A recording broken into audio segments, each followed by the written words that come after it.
तृप्ति तो सोए बच्चे की भी तो हो रही है। तो ठाकर जी को नहीं आ, तो ठाकर जी भी पीठ के पीछे फेंक देते उसके, चलो बचुओ खाओ पियो मौज करो आनंद करो। और जो ठाकर जी के सम्मुख रहते हैं तो ऐसा है ये। आज क्या बोल रहे हैं जी आप? ग्राह और गजेंद्र समा सहस्रम 1000 वर्ष इनका। अच्छा चलो बोलो जी इसको।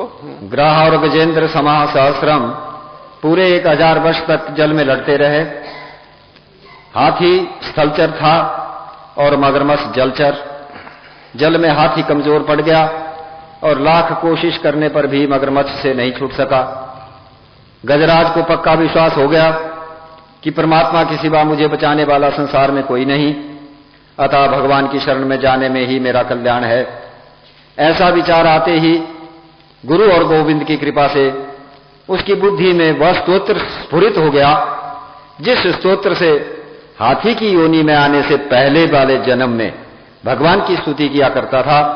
उसने अपनी डूबी हुई सूंड से पास ही उगे हुए एक कमल के फूल को पकड़ा और भगवान की स्तुति करने लगा।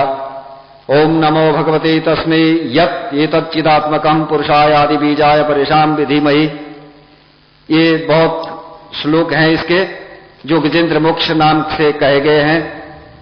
तो जिस भगवान से यह सारा संसार प्रकाशित होता है, जो सबके आदि बीज हैं, जो सर्वंतर्यामी प्रभु हैं, जो हर तरह से परिपूर्ण है और जो सबसे परे हैं, जिनका ना आदि है ना अंत, मैं उसी प्रभु की शरण में पढ़कर उन्हें बार बार प्रणाम करता हूं। वे प्रभु इस ग्राह से मेरी रक्षा करें। जब गजेंद्र ने सबका आश्रय छोड़कर भगवान को पुकारा तो भगवान नंगे पांव गज को बचाने के लिए दौड़े और अपने सुदर्शन चक्र से ग्राह के मुख को फाड़ दिया। ग्राह से पकड़े जाने के कारण गज के पांव से खून बह रहा था। उस खून को भगवान ने अपने पीतांबर से पोंछा, अभी श्री महाराज जी बता रहे थे पहले। और गजराज से ब्रजराज कहने लगे, हे गजराज, टेर सुनने में देरी हो गई, अतः मुझे क्षमा कर देना। ऐसे शरणागत रक्षक और दीन वत्सल भगवान को भुलाकर शरीर और संसार के गुलाम बन जाना बुद्धिमानी नहीं है, मूर्खता है। देखो यहां एक बात और उभर करके इस प्रसंग में सामने आती है। भगवान ने गजराज से पहले ग्राह का कल्याण किया। पहले ग्राह को उसका कल्याण किया है। इसका रहस्य यह है कि ग्राह ने गजराज के पांव